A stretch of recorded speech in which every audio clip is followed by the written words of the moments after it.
네, 로마서가 전체가 16장인데요. 1장부터 11장까지는 복음에 대한 내용이 나와 있고요. 12장부터 16장까지는 그 내용을 알았다면 어떻게 살아갈 것인가 라는 내용을 담고 있습니다. 특별히 오늘 이 12장 1절부터 8절에서 1절부터 2절 말씀이 그 12장부터 15장까지의 어떻게 살 것인가에 대한 내용을 여는 개와 같은, 소개와 같은 내용을 담고 있는데요.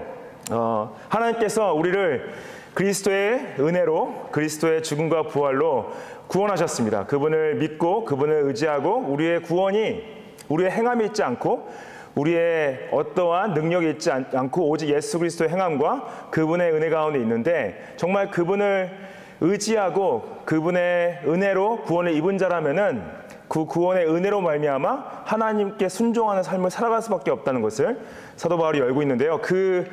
이 전체 우리가 어떻게 하나님 앞에서 순종하며 살아갈 것인가에 대한 주제로서 어떤 1절, 2절을 소개하고 있습니다. 1절 말씀 보시면은, 그러므로 형제들아 내가 하나님의 모든 자비하심으로 너희를 권하노니 너희 몸을 하나님이 기뻐하시는 거룩한 산 제물로 드리라. 이는 너희가 드릴 영적 예배니라. 이 로마서 1장 16절 17절처럼 이 12장 1절 2절이 굉장히 유명한 말씀이죠. 여러분들 많이 들어보셨을 텐데 굉장히 중요한 하나님의 뜻을 담고 있는 말씀입니다. 이 그러므로라고 시작하죠. 영어로 therefore라고 써 있는데, 이 그러므로는 뭐냐, 앞에 이 사도 바울이 자신이 교리적인 부분들을 내용을 다루고 나서 이것을 너희들이 믿는다면은 어떻게 살 것이다 라는 것을 소개하기 위해서 이제 그러므로라는 표현을 쓰고 있는 거죠. 그리고 형제들아 이렇게 시작하죠. 지난주에도 말씀드렸지만은 로마 교회 그 이방인, 헬라인 그리스도인들에게 형제들아, 결국 이 초대교회 성도 안에서 통용했던 호칭, 특별히 사도 바울은 아직 로마 교회 교인들을 한 번도 만나본 적이 없습니다. 근데 한 번도 만나보지 않았지만은 그들이 자신의 형제된다, 굉장히 큰 사랑을 드러내는 호칭이죠. 그러면서 내가 하나님의 모든 자비하심으로 너희를 권한다 그래요. 여기서 권하다라는 영어로 어필이어서 있죠. 이 헬라어 파라칼라라는 단어인데, 간곡하게 청한다, 제발 부탁한다, 깊이 권면한다, 이런 마음을 품고 있습니다. 이게 appeal to you. 그래서 내가 너희를 권한다. 이 권한다는 표현 자체가요, 특별히 당시 출전하는 군인들을 위로하는 용어입니다. 전쟁에 나가는 군인들에게 너희를 권면한다, 너희를 권한다. 어떻게 보면 좀 딱딱한 표현일 수 있죠. 군인들이 전쟁에 나갈 때 잘 싸울 수 있도록 권하는, 잘 싸울 수 있도록 권면하는 것은 어떻게 보면 장군이 싸우러 가자 할 때 굉장히 큰 센 표현일 수 있는데, 여기서 권한다는 표현을 그 파라칼라를 갖다 자신의 사도적 권위로 인해서 권위적 요청임을 저희가 볼 수가 있습니다. 여기서 그냥 자비하심이 아니라 하나님의 모든 자비하심이라고 써 있죠. 그래서 모든 자비하심을 영어로 보시면은 복수로 되어 있습니다. mercies, mercy라고 안 써 있고 mercies라고 써 있죠. 복수로 이 헬라어 원어를 썼는데, 이 복수로 쓴 걸 봤을 때 뭐냐, 하나님의 은혜를 설명했는데 하나로 설명해 온 게 아니에요.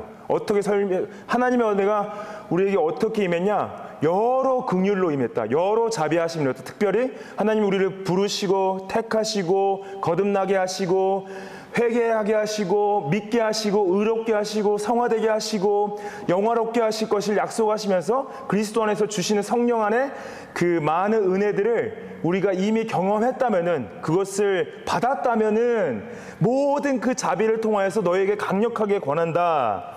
그리고 앞으로도 하나님께서 끊임없는 은혜를 너에게 부어줄 것이다 약속하는 거죠. 하나님의 그 자비하심으로 너희를 권하노니. 안 들려요? 마이크 안 나와요? 마이크 꺼져 있었군요. 어쩐지 제가 소리를 질러야 되나? 잘 안 들려가지고. 감사합니다. 예. 어쩐지 좀, 오늘따라 되게 스피커가 잘 약돌통을 한다 생각했습니다. 하나님, 제가 이제 덜 소리 지르도록 하겠습니다. 너희 몸을 하나님이 기뻐하시는 거룩한 산 제물로 드리라. 그래서 present your bodies as a living sacrifice. 하나님이 기뻐하시는 거룩한 산 제물이 되라. 여기서 너희 몸을이라는 표현을 썼는데요. 여기서 몸은 당시 헬라 철학자들은 몸과 영을 이원론적으로 해석했어요. 몸 따로 영 따로. 그 영은 거룩하고 존귀한 존재고 몸은 죄되고 악한 존재다 이렇게 생각하는데 성경은 그렇게 말하지 않습니다. 성경은 하나님께서 우리가 영과 육을 하나로 전인격적으로 만드셨기 때문에 여기서 이걸 그렇게 이원론적으로 해석하면 안 되고요. 여기서 너희 몸을 했을 때는 우리 전인격을 얘기해요. 2절에 나오는 그 마음과 함께 우리 전체의 인격을 말하는 표현입니다. 그래서 너의 몸을 너의 육신뿐만 아니라 너의 영까지 전인격, 전삶, 너의 지식과 너의 감정과 의지 모든 것을 다 하나님이 기뻐하시는 거룩한 산 제물로 드리라. 그래서 거룩한 산 제물 했을 때 여러분들 제물 하면은 떠오르는 게 뭐가 있죠? 우리가 특별히 구약에서 하나님께 예배를 드릴 때 제사를 드릴 때 제물을 드렸죠. 동물 제사를 드렸죠. 근데 여호와께 동물 제사를 드리고 또한 다른 우상신을 섬기는 사람들도 우상신에게 제물을 드렸습니다. 굉장히 악한 그 몰렉 신에게는 막 자녀를 제물로 드리고 그랬죠. 그래서 우상신에게도 제물을 드렸어요. 제물을 드린다는 의미는 뭐였냐면 우상신에게 제물을 드리는 것은 뭐였냐? 그 제물을 줌으로 자신이 원하는 걸 취하기 원했던 거죠. 비를 내리는 신에게 제물을 드렸다면 비를 내려달라. 다산한 신에게 제물을 드렸다면 아이를 낳게 해달라. 아니면은 풍년의 우상신에게 제물을 드렸다면 농사가 잘 짓게 해달라. 예, 이런 요즘도 제사 그렇게 드리죠. 우리나라 같은 경우에는 뭘 시작할 때 영화를 찍기 시작할 때 영화 잘 찍게 해달라고 돼지 머리를 올려놓죠. 예, 그런 제물이에요. 돼지 머리가 제물로서 이거 잘 찍을 수 있도록 어떤 신한테 하는지 잘 모르겠어요. 아무튼 하나님은 아니겠죠 분명히. 아무튼 돼지 머리를 올려놓고 뭘 절을 해요. 그렇듯이 모든 우상신들에게는 제물을 드린 건 뭐냐? 본인들이 취하는 거를 얻기 위해서 제물을 드렸는데 여러분들 그러면은 여호와께 드렸던 제물은 뭐가 의미가 다릅니까? 여호와께서 받는 제물은 뭐냐면은 이스라엘 백성들이 자신의 죄를 그 제물에 얹어서 대속 제물로 드렸어요. 그래서 이스라엘 백성들은 하나님께 무엇을 취하기 위해서 제사를 드린 게 아니라 자신들의 죄를 용서받기 위해서 제물을 드렸던 거죠. 근데 여러분들 예수님께서 제물이 되셨죠. 그리고 제사를 드리셨죠. 제사장으로 제물이 돼서 제사를 드리셨어요. 그게 십자가 사건이죠. 그래서 여러분들 우리가 더 이상 동물을 잡아서 하나님께 드리지 않는 이유가 뭡니까? 예수님께서 우리의 제물 되셔서 우리의 죄를 대속해서 가장 큰 제사를 십자가에서 죽으셨기 때문에 저희가 더 이상 제사 드리지 않죠. 제물을 드리지 않죠. 근데 여기서 말하는 너희 몸을 거룩한 산 제물로 드리라, a living sacrifice. 이게 뭘까요? 거룩하게 드리라, 기뻐하게 드리라. 결국에는 우리가 예수 그리스도로 말미암아 하나님의 백성 되고 그분이 나의 삶의 주인 된다면 우리의 삶 전체가 다 그분 것이고 우리의 삶 전체가 하나님께 우리의 제사 드리듯 우리 삶 전체를 드리듯 살아가라 말씀하시는 거죠. 그래서 여기서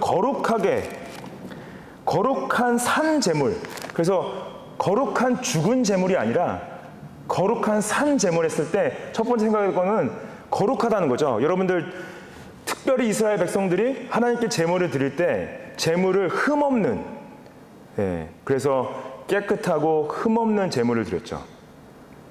그리고 산 제사, 우리 첫 번째 하나님께서 받으셨던 산 제사가 뭐였습니까? 그 제물이 뭐였습니까? 아벨이 드렸던 제사였죠. 근데 하나님께서 왜 가인의 제사는 안 받으시고 아벨의 제사는 받으셨다고 그러셨어요? 나중에 히브리서 말씀 봤을 때 아벨은 믿음으로 그 마음으로 하나님께 드렸다는 거죠. 그래서 우리가 하나님께 드리는 우리의 삶의 제사, 거룩한 산 제사 했을 때 우리가 결국에는 우리의 삶이 거룩한 산 제물로 드린다는 건 뭐냐면요, 깨끗해야 되는 거예요. 더럽히면 안 되는 거예요. 그럼 여러분들 우리의 삶을 어떻게 더럽힐 수 있습니까? 죄를 지으면 더럽히는 거예요. 죄를 범하면은 우리가 더럽게 하나님께 드리는 거죠. 저는 여러분들 하나님께 나의 삶을 드릴 때 정말 거룩하고 정결하게 드리기 원해요. 근데 맨날 실패합니다. 제 삶을, 제 죄가 계속 더럽히고 있어요. 너무 괴로워요. 너무 안타깝고 회개하죠. 회개하면 또 예수 그리스도의 보혈이 나를 씻어주시고, 제가 어렸을 때 그런 꿈을 꾼 적이 있어요. 휴거하는 꿈을 꿨는데 휴거를 하는데 다른 사람들 너무 깨끗하게 올라가는데 저는 너무 더럽게 올라가고 있는 거예요. 막 울었어요. 왜 다른 사람들 다 깨끗하게 올라가는데 나는 왜 이렇게 더럽게 하고 올라가지? 하나님 나를 깨끗하게 해주십시오. 그렇게 울면서 기도하다가 약간 악몽 같았죠. 잠을 깬 적이 있습니다. 근데 여러분들 우리 자신을 깨끗하게 할 수 없죠. 오직 예수 그리스도의 보혈의 은혜만 우리의 모든 죄를 씻어줄 수 있는데, 근데 우리가 삶 가운데서 우리가 아는 죄를 반복적으로 범하고 있다? 그건 뭐예요? 계속 우리를 더럽히고 있는 거죠. 그래서 우리도 죄를 끊어내야 되는 이유는 뭐냐면은 우리의 삶에 거룩한 산 제사를 드리기 위해서. 여기서 근데 하나님이 기뻐하시는 거룩한 산 제물이라고 하죠. 기뻐하시는 걸 영어로 보시면은 pleasing이라고 안 써 있고요. acceptable. 받을만하다. 하나님이 받을만하다. 근데 여러분들 이게 결국 뭐냐면요. 하나님께서 받을만한 예배를 원하신다. 받을만한 삶을 원하신다. 그건 뭐냐면은 여러분들 우리의 삶을 우리가 봤을 때는 하나님이 받을만하신 삶이 아닙니다. 오직 예수 그리스도만이 하나님 앞에서 받을만한 삶을 사셨죠. 근데 우리가 예수님 안에서 함께 죽고 함께 살았다면 결국 뭐냐? 사도 바울이 우리에게 말한 것은 우리가 하나님이 받으실 만한 삶을 살기 위해 노력해야 된다는 거예요. 그게 구원을 얻기 위해서가 아니라 이미 은혜로 구원을 받았기 때문에 내가 오늘 하루를 살 때 하나님이 받으실 만한 삶을 살기 원한다라는 거죠. 그래서 이것이 어떤 하나님이 받으시는 제물은 위선적이거나 표면적인 제물이 아니라 마음, 특히 뭐 에스겔서나 예레미야서 선지자들이 말하자면 너희 마음을 찢어라. 옷을 찢지 말고 제물을 바치기 전에 하나님 앞에서 무릎 꿇고 회개하라고 말하잖아요. 여기서 이 중요한 단어가 나오죠. 영적 예배니라. 영적 예배니라. Your spiritual worship. 이 spiritual worship 할 때 이 spiritual 단어 자체가요. 뉴마라는 어떤 홀리 스피릿 할 때 단어가 아니라 로기코라는 단어입니다. 로기코라서 로기코라는 단어는 로고스라는 단어에서 또 온 건데, 로고스라는 단어 아시죠? 요한복음 1장 1절에 나오는 말씀. 예수 그리스도를 말씀으로 표현하는데 그 말씀을 로고스라고 표현했죠. 물론 헬라 철학자들이, 그리스 철학자들이 말했던 로고스의 의미와 로고스의 의미는 이성을 말했지만은 그거를 사도 바울이 갖다 쓴 것은 예수 그리스도가 그 진리의 인격되심을 표현하기 위해서 로고스, 말씀이라고 표현했는데, 여기서 그 로기코라는 단어를 쓴 이유는 뭐냐면은 제가 말하는 게 아니라 신학자들이 말하는 건 뭐냐면요. 이 예배가, 영적 예배가 무슨 예배냐면은 이성적인 예배, 이유가 있는 예배, 내용이 있는 예배, 그걸 얘기해요. 우리 삶이 이유가 있다, 합리적이다, 합당하다, 정보가 있다, 이런 로기코 예배. 근데 이것이 여러분들 단순하게 이 영적 예배가 다 아시다시피 주일날만 드린 예배가 아니죠.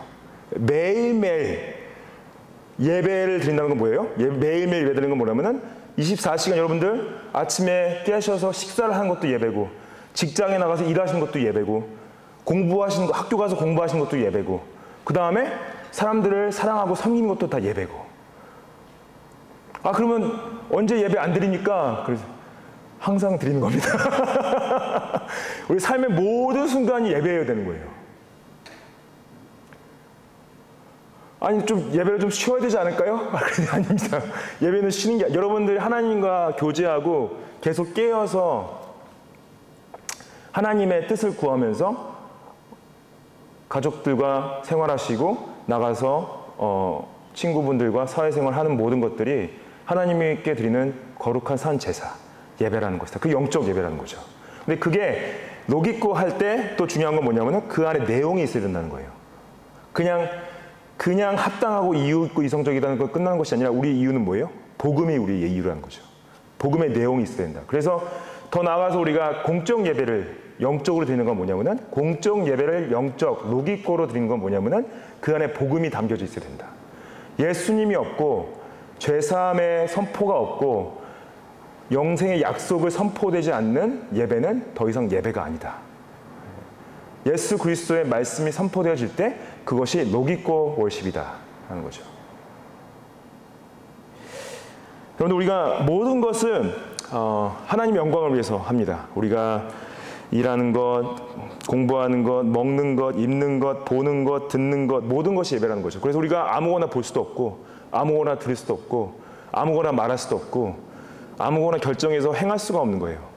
여러분들, 정말로 우리가 쉬는 것도, 안식하는 것도, 여가를 즐기는 것도 다 하나님 예배하기 위해서, 그분의 영광을 위해서 한다는 거죠. 여러분들, 그게 딱 생각했을 때 숨이 턱턱 막히거나 마음이 답답하면 안 되고요. 그게 여러분들 자유롭게 해야 돼요. 아, 내가 하나님을 위해서 쉰다고? 하나님을 위해서 이걸 즐긴다고? 하나님을 위해서 내가 먹는다고? 그건 여러분들, 우리 영혼이 자유롭고 즐거워야 될 이유인 거죠. 예. 그리고 정말로 어렵고 힘든 일이 왔을 때, 아, 이것을 통해서 내가 하나님을 예배해야 되겠다.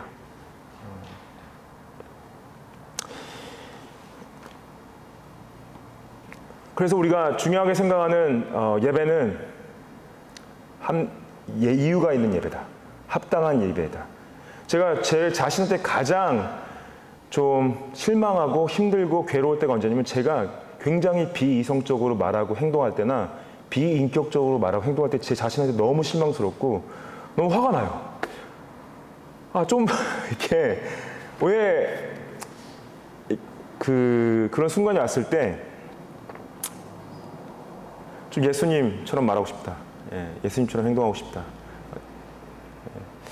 여러분들, 우리 하나님께 영적인 예배 들으시기를 축복합니다. 2절 말씀 보시면은, 너희는 이 세대를 본받지 말고 오직 마음을 새롭게 함으로 변화를 받아 하나님의 선하시고 기뻐하시고 온전하신 뜻이 무엇인지 분별하도록 하라. 예. 그래서 이 영적 예배를 드리는 데 있어서 첫 번째로 사도 바울이 뭐냐면은, 이 세대를 본받지 말라고 시작하죠. Do not be conformed to this world. 이게 보면은 사도 바울이 디모데에게 편지 쓴 거 봐도, 다른 교회들에게 편지 쓴 걸 봐도 뭐냐면은, 이 세상의 흐름을 쫓지 말라는 얘기를 반복적으로 하죠. 왜냐하면 우리가 계속 이 세대라는 건 뭐냐면은 헬라어로 아이온이라는 단어인데, 이 세대가 가르치는 시대 상황과 시대 정신이 있고 시대 가치가 있는데, 그런 것들이 반복적으로 하나님의 백성들과 그리스도의 제자들을 안 좋은 영향으로 이끌어간다는 거예요. 그래서 이 종말을 사는 성도들이 겪어야 하는 비신앙적인 사상과 비성경적인 견해들을 우리가 계속 분별하고 따라가면 안 된다. 여러분들, 우리 세상이 바뀌는 이 속도와 세상이 바뀌고 있는 시대 상황과 시대 정신이요, 정말 정신없게 만듭니다. 이게 어떻게 이렇게 빠른 속도로 바뀌어 나가는지 모르겠어요. 여러분들, 진짜 20년 전에 누가 동성애를 한다, 아니면은 성전환 수술한다, 그러면은 정말로 생각도 못한 일이었습니다. 예. 근데 지금 금방 너무나 많은 것들이 변화되고 있죠.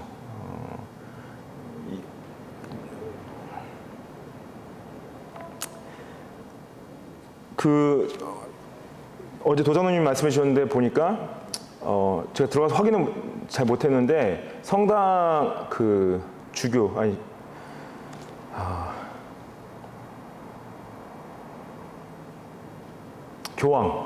교황이 발표를 했다고 그래요.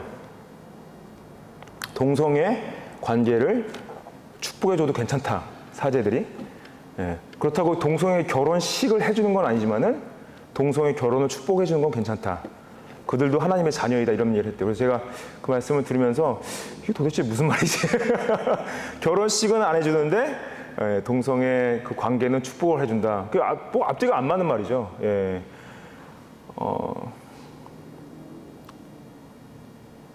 우리가 하나님 앞에서 정말 깨어 있어야 되죠.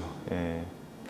여기 이 오직 마음을 새롭게 함으로 변화를 받아 하나님의 선하시고 기뻐하시고 온전하신 뜻이 무엇인지 분별하라.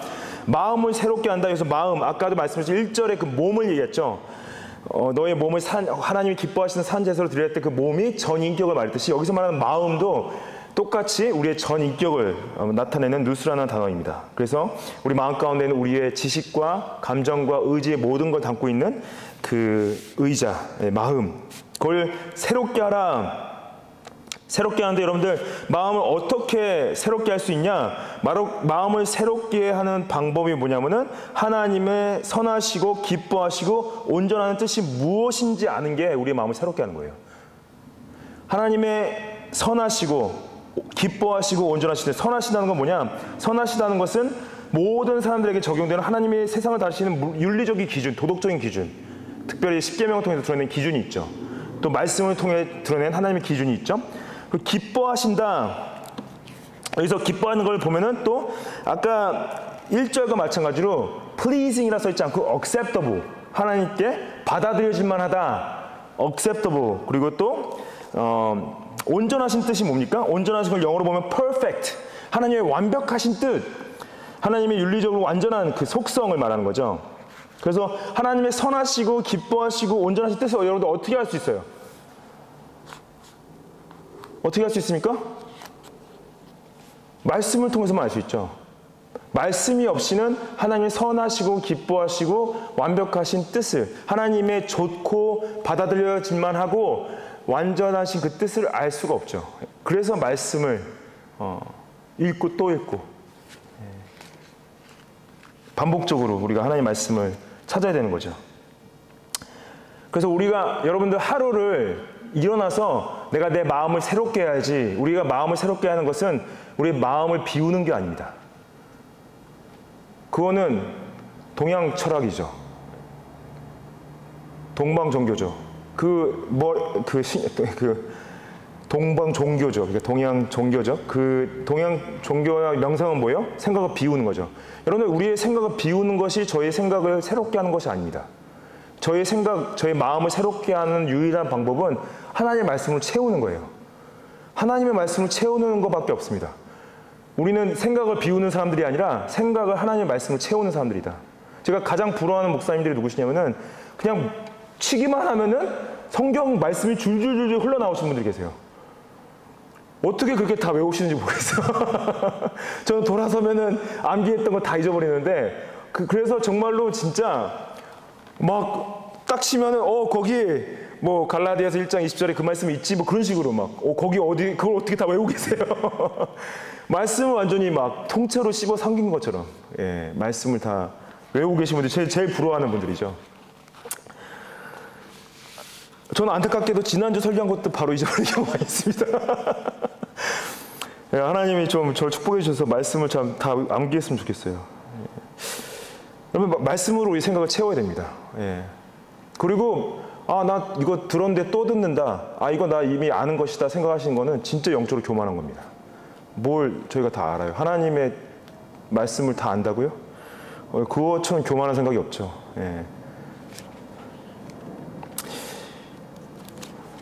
여러분들, 우리가 하나님의 선하시고 기뻐하시고 온전한 뜻이 무엇인지 분별함을 통하여서 우리의 생각과 우리 마음과 그 지식을 매일매일 새롭게 하시기를 축복합니다. 이 3절부터 8절까지 말씀은요, 이 교회 안에서의 성도 간의 은사를 얘기해요. 근데 이것이 사도 바울이 이제 지금 보면은 1절, 2절이 말씀이 12장부터 15장까지 나오는 계획와 같은 말씀이에요. 계획와 같은 말씀이라서 이것이 우리가 앞으로 교회 생활, 사회 생활, 이 모든 관계들 가운데서 기반이 되는 것을 1절, 2절 설명하고, 이제 제일 처음 말하는 관계가 교회 안에서의 관계를 얘기하는 겁니다. 교회 안에서 관계를 말씀하시면서 3절 말씀 보시면은 내가 내게 주신 은혜로 말미암아 너희 각 사람에게 말하노니 마땅히 생각할 그 이상의 생각을 품지 말고 오직 하나님께서 각 사람에게 나누어 주신 믿음의 분량대로 지혜롭게 생각하라 그래요.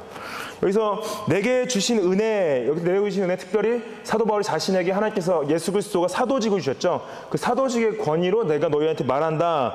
하나님 내게 주신 그 은혜로 이것을 강조하는데 너희 각 사람에게 말하는다 했을 때 너희 각 사람 물론 첫 번째로는 로마 교회 교인들 말하지만은 각 사람 everyone among you 했을 때 뭐냐면은 결국에는 로마 교회를 넘어서 모든 교회에게 말하고 있다는 거죠. everyone among you. 마땅히 생각할 그 이생의 생각을 품지 말라 이걸로 시작을 해요. 보면은 분명히 사도 바울이 브르스길라나 아굴라나 아니면 로마 교회 교인들을 통하여서 로마 교인들이 가지고 있는 문제를 계속 듣고 있었을 거예요. 근데 이것을 처음 말하는 걸 봤을 때는 분명히 교회 안에서 자신들 생각하기에 그 이상으로 자신을 판단하고 생각하시는 분들이 꽤 많았던 것 같습니다. 뭐냐면은 그게 뭐냐, 결국 영적 교만에 빠진 분들이 좀 많이 있었던 것 같아요. 내가 저 사람보다 좀 낫지, 내가 저 유대인들보다 좀 낫지. 그걸 볼 수 있죠. 계속 사도 바울이 이제 9장부터 11장까지 말씀을 했던 것도 봐도 결국에는 영적 교만한 사람들에게 뭐라고 하냐면은 너희들이 지금 교회를 섬기고 했던 뭐 선교 여행이라든지 헌금이라든지 어떤 봉사라든지 그런 걸 많이 해서 스펙을 좀 쌓았다고 본인이 생각 그 이상으로 굉장히 괜찮다고 생각하지 말라.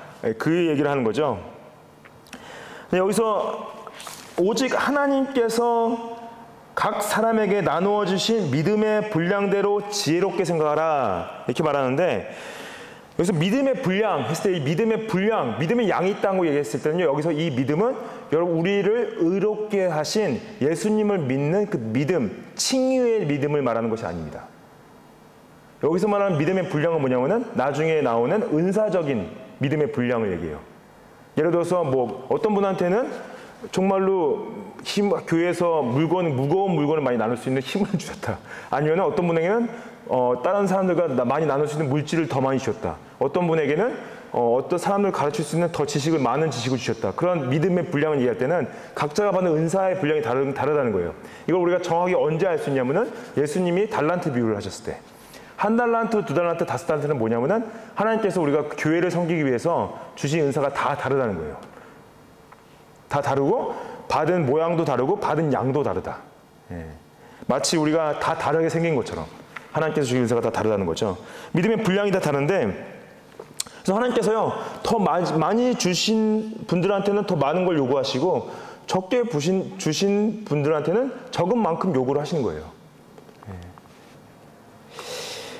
지혜롭게 생각하라, to think with sober judgment, 지혜롭게 생각하라 했을 때 헬라어로 이 소프로네인, 그 소피아라는 그 지혜로운 단어에서 나온 지혜롭게라는 지혜로운 판단, 이건 뭐냐면 이 지혜롭게 판단한, 지혜롭게 생각하는 건 뭐냐면요, 겸손하라 하는 거예요. 자신의 믿음의 분량대로 자신을 객관적으로 판단해서 겸손하라, 낮아져라, 다른 사람보다 자신을 높게 생각하지 마라 말하는 거죠. 여러분, 제가 제 자신을 보면서 또 가장 화날 때가 뭐냐면 제 자신을 객관적으로 판단하지 못할 때입니다. 객관적으로 판단하지 못하고 제가 딱 어떤 걸 봤을 때 나 저 정도는 할 수 있을 것 같아. 근데 해보니까 안 돼. 그럴 때가 너무 많아요. 그게 약간 마음이 좀 더 앞서요. 제가 마음이 좀 더 앞서가지고 이 정도는 내가 거뜬히 할 수 있겠지. 그래서 맨날 혼나요. 왜 혼나냐면은 다 할 수 없는데 할 수 있는 것처럼 행동하고 누구한테 혼나는지는 여러분들 판단을 맡기겠습니다. 아무튼 지혜롭게 자신을 객관적으로 바라보면서 판단해야 된다는 거죠. 그래서 교회 안에서 여러분들 보면은 그래서 중요한 거는 우리가 어떤 같이 섬길 때, 그래서 그거를 같이 섬길 때 공동체 같이 느껴요. 저분의 분량이 것이구나. 그게 개인적으로 느끼지 않고 함께 섬길 때 그거를 같이 느낄 수 있는 어떤 영적인 교감이 있다는 거죠. 그리고 약간 영적인 믿음의 분량이 더 있으신 분들한테는 우리가 좀 더 기대하는 것들이 있죠. 하나님께서 주신 게 있다면 그거를 사용하셔야지 그것을 안 쓰면 안 된다. 주신 은사를 써야 된다는 거죠. 4절 말씀에 우리가 한 몸에 많은 지체를 가졌으나 모든 지체가 같은 기능을 가진 것이 아니다. 여기서 이제 한국말로는 번역이 안 돼 있는데 영어로 보시면 for라고 써 있는데 for 왜냐하면 우리가 한 몸에 많은 지체를 가졌다. 왜냐하면은 우리가 다 손이 아니고 다 발이 아니고 다 폐가 아니고 다 심장이 아니든 어떤 사람은 손가락이고 어떤 사람은 발가락이고 어떤 사람은 심장이고 폐고 소화력이고 그 다 다른 기능과 다른 지체를 가지고 있기 때문에 우리가 각자 다른 은사를 가지고 각자가 서 있는 위치를 판단해야 된다라는 거죠. 우리의 머리는 분명히 누군지 알죠. 우리의 머리는 예수 그리스도시다. 예수 그리스도만이 유일한 머리 되시고 우리가 다 손이 될 때가 있고 발이 될 때가 있고 그렇죠.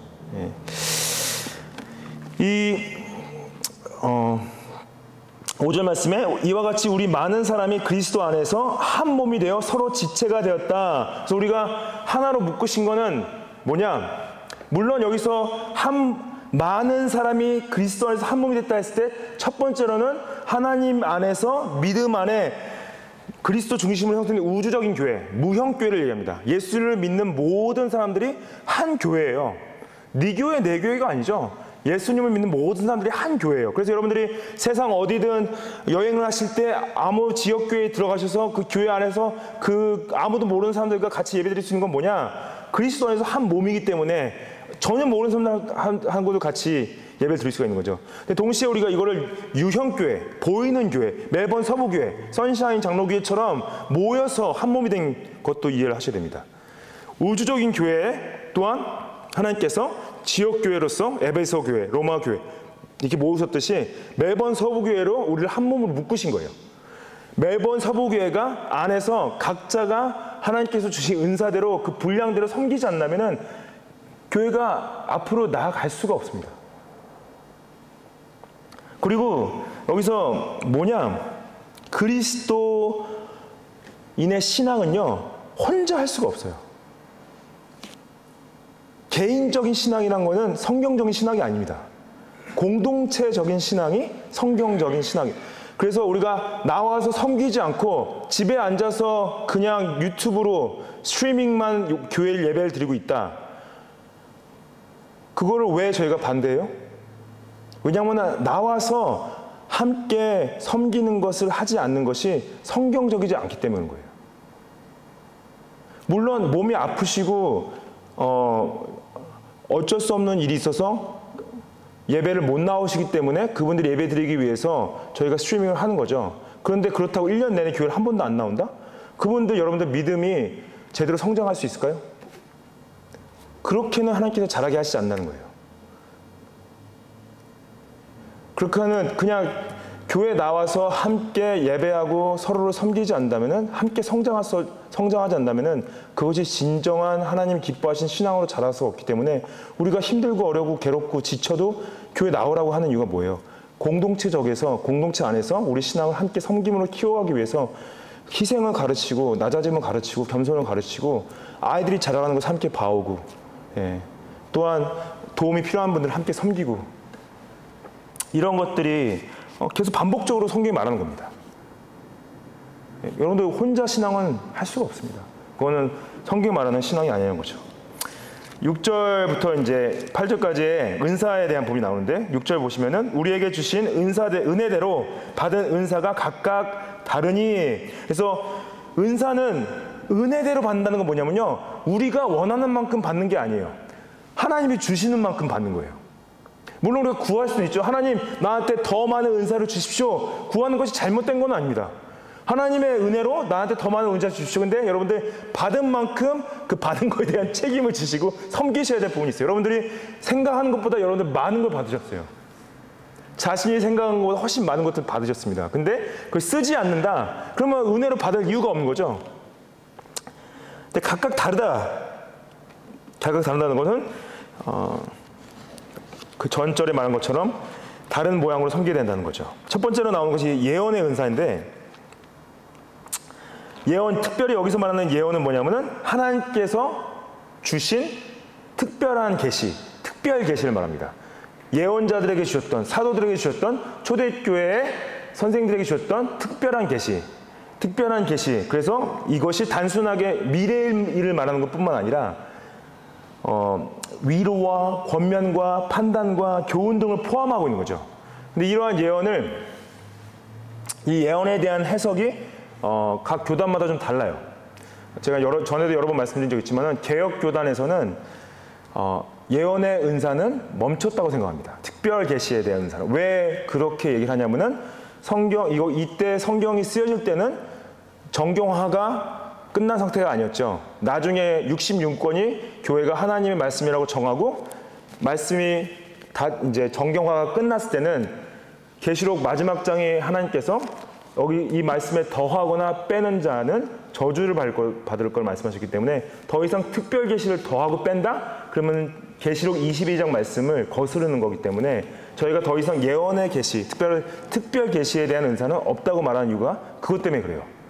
그래서 우리가 교회 안에서 예언자를 더 세우지도 않고 교회 안에서 더 이상 선지자를 세우지 않는 이유는 뭐냐면은 이 66권의 말씀이 충족성, 충분성, sufficiency, efficiency 이걸로 하나님께서 우리에게 주신 말씀이 충분하다. 그 요한계시록 22장 말씀을 순종하기 위해서 그렇게 말씀하는 거예요. 그래서 근데 예언자를 세우는 교단이 있고요. 사도를 아직 세우는 교단들이 있고 또한 선지자들을 세우는 교단들이 있습니다. 근데 그냥 우리가 그런 분들의 생각이 다르다고 정죄할 필요는 없는 것 같아요. 그것도 하나님께서 그걸 어떻게 역사할지 모르는 부분이 있으니까. 근데 여기서 우리가 예언하는 은사를 또 봤을 때 미래의 것을 말하지 않고 우리가 만약에 이것을 위로와 권면과 판단과 교훈을 한다? 여러분들 이건 뭐냐면은 우리가 예수 그리스도의 사랑으로 누구에게 나아가 권면하는 거 있죠. 이거는 멈추지 말아야 된다는 거예요. 예수 그리스도의 사랑으로 누구를 위로하는 것이다? 그거는 멈추지 말아야 되는 부분이 있죠. 예언의 은사로 말하는 것이 아니라 말씀에 드러난 하나님의 뜻이 우리가 나아가서 그분들을 사랑하는 것을 위로와 격려로 하는 거기 때문에. 여러분들 이번 주에 한번 격려해 보셨습니까? 누구한테? 잘하고 있어. 잘했어. 격려하신 적 있어요? 네. 여러분들 그게 한 사람 생명을 살릴 수도 있습니다. 7절 말씀에 섬기는 일이면 섬기는 일로, 여기서 섬기는 일은 서비스라 되어 있는데 서비스는 헬라어로 디아코니아, 특별히 그 집사직을 얘기했다면 그 디아코노스, 그 단어를 그대로 갖다 썼는데요. 결국 여기서는 섬기는 그 집사직 자체를 염두에 두고 말한 것이고, 특별히 이 섬기는 일은 물질적, 행정적 필요를 섬기는 직분을 얘기하는 거죠.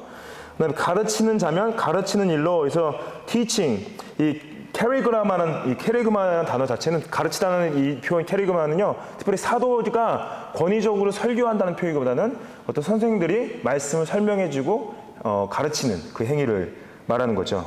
그래서 말씀의 핵심을 파악해서 지혜와 지식으로 가르치는 사람들, 선생님들.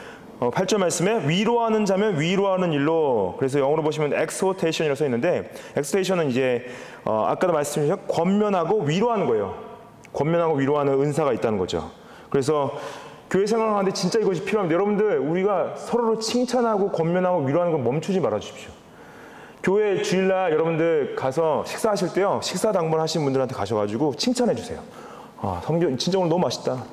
예, 너무 열심히 섬기는 거 너무 감사하다. 예, 설거지 하시는 분들한테 너무 설거지 깨끗하게 잘한다. 예, 청소하는 거 보면서 섬겨서 너무 기쁘다. 예. 그리고 교회 그냥 출석하신 분들은 우리 교회 나오기 잘했다. 칭찬해 주세요. 예. 주일날 예배 나오기 잘했다. 칭찬해 주세요. 예. 격려해 주십시오. 구제하는 일, 구제하는 자는 성실함으로 이렇게 써 있죠. 성실한 것, 여기서 영어로 보시면은 성실하는 게 faithfulness가 아니라 generosity, 관대함, 순수함 이런 말을 갖고 있는데, 구제할 때는 그냥 구제를 짜게 하지 말고 넉넉하게 하라 이렇게 말하는 거죠. 저희 교회가 저는 멜번 서부교회가 기도하는 것은 저희가 좀 그 생존 모드에서 벗어나서 좀 베푸는 교회가 됐으면 좋겠어요. 여러분도 그렇죠? 저희 교회가 베푸는 교회가 됐으면 좋겠다. 지금 그냥 우리의 필요만 충족하고 끝나는 것이 아니라 나아가서 좀 베푸는 교회가 됐으면 좋겠다. 구제하는 교회가 됐으면 좋겠다. 그리고 다스리는 일, 영어로 보시면은 leading이라 써 있죠. 다스리는 사람들은 부지런함을 하라. 근데 부지런함을 영어로 보시면 zeal이라 돼 있죠. 열정을 가지고 다스리라. 열정을 가지고 이끌라. 여기서 이 다스리는 일은 당시 교회 감독이나 장로들, 교회를 치리하고 영적 방향을 책임지는 것. 교회를 어느 방향으로 이끌 것인가 하는 이 다스림. 근데 교회를 어느 방향으로 이끌 때 열정을 가지고 이끌라라고 말씀하시는 거죠. 열정을 가지고 이끌라. 그리고 근면함과 도덕적인 긴장을 가지고 이끌라. 긍휼을 베푸는 자는 즐거움으로 하라 그래요. 긍휼을 베푼 거 여기서는 여기서 말하는 긍휼은 금전적인 구제라기보다는 어려움에 처한 사람들을 가서 직접적으로 봉사하고 자비를 베풀라. 요즘에는 이제 NGO들이 많이 어려운 지역에 들어가서 어려운 지역 사람들 도와주죠. 믿는 사람들이 아닌데도 불구하고 가서 구제 활동을 하는 분들이 꽤 많이 계세요. 예, 근데 여러분들 그리스도인으로서 구제 활동을, 긍휼을 베푸는 일, 가서 도와주는 일을 많이 해야 된다는 거죠. 이걸 할 때 즐거움으로 하라, cheerfulness, 즐거움으로 하라. 이건 뭐예요? 이게 억지로나 하기 싫은데 막 우울함으로 하는 것이 아니라 할 때 기쁨으로, 행복함으로, 즐거움으로 하라. 그래서 상처받고 고통받고 괴로운 자들의 상처를 어루만져주고 위로하고 세워주라라는 거죠. 여러분들 우리 모두가 이 은사들을 각자가 분량이 다르지만은 모양이 다르지만은 은사를 사용해야 된다. 여러분들 우리가 남은 인생 전체를 영적 예배를 드릴 때 하나님께서 우리 교회 안에서 부르심 가운데 이 영적인 은사들을 충만하게 쓰시기를 축복합니다. 예전에 한 자매가 그런 얘기를 했어요. 뭐라고 그랬냐면은 자기는 녹슬어서 끝나고 싶지 않고 달아서 끝나고 싶다. 그런 얘기를 하더라고요. 녹슬어서 끝나지 않고 달아서 끝나고 싶다. 그 얘기를 이제 되게 청년 때 이제 그 얘기를 한 걸 들었는데 물론 그 얘기도 누구한테 들은 걸 수도 있어요. 근데 제가 그 얘기를 딱 들었을 때 그렇지. 우리 삶이 그냥 녹슬어서 끝날 수도 있겠구나. 안 쓰면 녹쓰는 거잖아요. 근데 쓰면은 닳겠죠? 근데 달아서 끝났으면 좋겠다. 그래서 우리의 은사 사용이 아닌가 그런 생각을 해봤습니다. 같이 기도하고요. 우리 찬양 하나 하고 예배를 마치도록 하겠습니다.